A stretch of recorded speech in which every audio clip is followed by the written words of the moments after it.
subraini samjata kura basai bye bye sidi ya pribasami elem balate subraini kona sam pilayana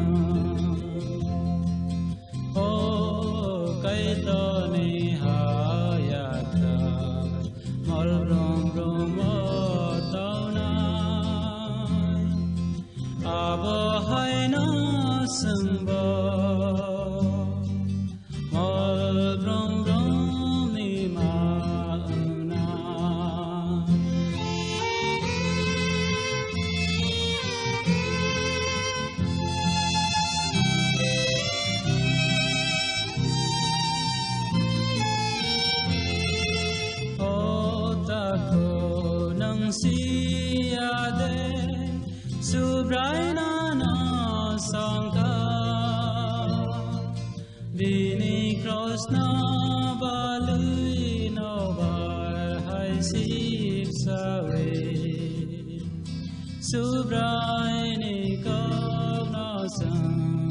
pilayana o kaito ni hayata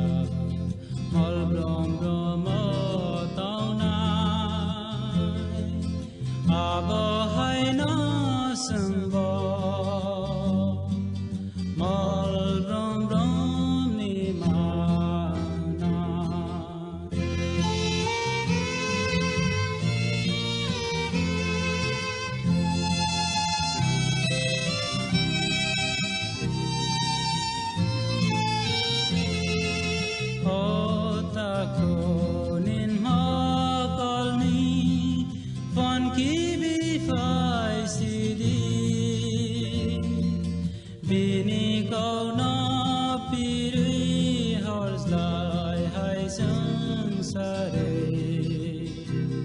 Sini Dopharok